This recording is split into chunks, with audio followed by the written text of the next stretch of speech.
Well, howdy there, Internet people. It's Belle again, and welcome to The Roads with Belle.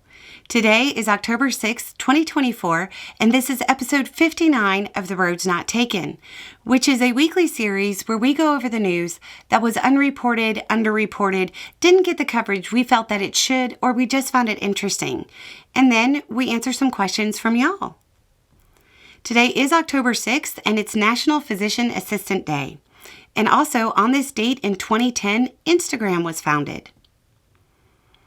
In foreign policy, South Korea unveiled a new surface-to-surface ballistic missile that appears to be capable of reaching and destroying North Korea's underground bunkers. North Korea, of course, responded to the unveiling by saying that they would use a nuclear response if attacked. President Biden left open the possibility that Prime Minister Netanyahu is holding up a ceasefire deal to help Trump in the U.S. election. Kind of an eyebrow-raising moment. Despite U.S. pressure, both privately and publicly, Netanyahu appears to be unwilling to take striking Iran's nuclear facilities off the table. Iran has promised to respond harshly if they are hit. Trump has said Israel should hit the facilities. The United States launched an operation from air and sea, striking around a dozen Houthi targets in Yemen. This comes after the Houthis said they would escalate military operations, which comes after they were reportedly able to take down a U.S. drone flying over Yemen. In U.S. news, we got a little more information about the port strike on the East Coast.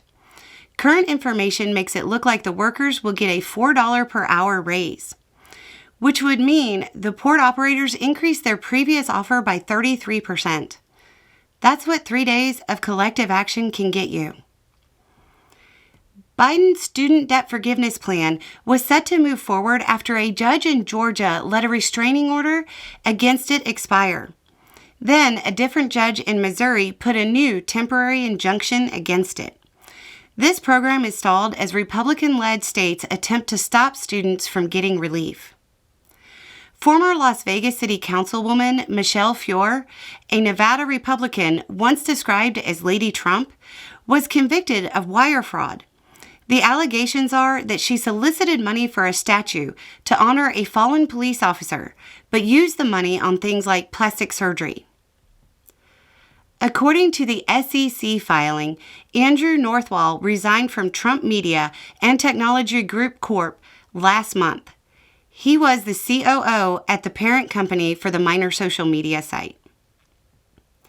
The U.S. got two pieces of good economic news.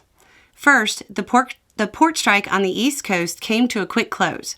Next, the news job report suggests that all of the concerns some economists had about a weakened jobs market weren't founded by current data.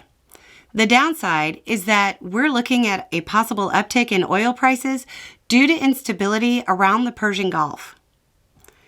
In cultural news, Bruce Springsteen reiterated his endorsement of Vice President Harris. Department of Transportation Secretary Pete Buttigieg got into it on social media with Musk after Musk promoted claims saying the rescue flights were being throttled. Buttigieg said, quote, "No one is shutting down the airspace, and FAA doesn't block legitimate rescue and recovery flights.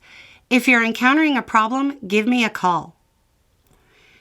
In science news, NASA used its deep space optical communications to send a message 290 million miles, which happens to be the distance needed to maintain communication between Earth and Mars. This communication system uses lasers. In oddities, a giant 43-foot statue of Trump is on tour in the U.S. The statue is not being seen favorably by the Trump team. The statue lacks clothes. Students in Northern Arizona University's Mountain View Hall have had to relocate because their dorm has been infested with bats. Happy Halloween! Also in oddities, Vance. On to the Q&A.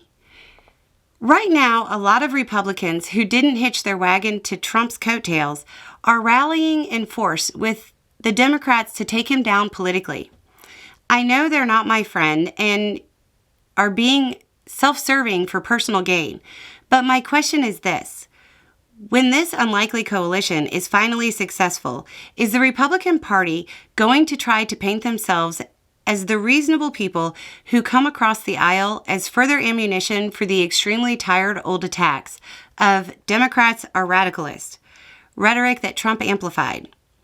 Like, are we still headed for the same old dog and pony show with new polished faces, or are Republicans going to actually learn how unpopular and their party's platform is, and not just because they said so in their attempts to rule rather than represent? I think it's most likely that Republicans, if they're successful in ousting like Trumpism and get it out of the party, it gives them an opportunity to update their platform. If they're smart, they'll do that and be for like more choice and more for the workers, and then rebrand with new ideas. However, their new ideas are still probably going to be about 20 years old, older than everybody else's. So they should rebrand, but we'll see. Do you think Liz Cheney will get a cabinet position or have another role in the Harris administration? I'm totally assuming Harris wins. Harris has said that she will be bringing a Republican into her cabinet. It would be completely inappropriate for her to say who that would be at this time, but I definitely think that Cheney's name is on a short list. Okay, so we've got a question that came in about how to deal with older parents who are getting into preparedness for all the wrong reasons and about how to talk to them. There were enough details in it to be revealing, so we're going to approach this more generally. If you have those family members who are convinced they need to be prepared, not for disasters or whatever, but because of the coming collapse because Obama, blah, blah, blah. There's one thing that I found that is helpful. These survival products, that are based on like the doom and gloom of a candidate or something happening, they're old. They've been around for decades. If you can find some old advertisements that like tell you that Bill Clinton is going to cause this and kind of show them that this is a con that's been going on for a while, that might help. And then even newer companies, they're probably a spinoff of an older company or related to an older company or something like that you can still probably find those kinds of ads on. But showing them that people have been making this up and saying this for a while now might help. And preparedness is good, but the whole idea is to be prepared and not scared. So if it's fear-based, it's not for the right reasons. And it probably wouldn't be helpful anyway. With all of the new segments coming on the roads with Bo, how are you going to prevent doubling up on coverage? In short, we won't. We obviously discuss, what's going on in the world, but we're not going to start intruding on somebody else's coverage. Dee will do her thing. I will do my thing. You are bound to get crossover of information and it being covered more than once. But not everybody watches every segment on the channel. So if you're like a tried and true, going to watch every episode, everything on the channel, you're probably going to hear the information more than once. But we're not going to hinder what somebody else is going to put out. And then you can look at it this way. If you're hearing it more than once, it's something that's very wide range and that people should perk up and listen to.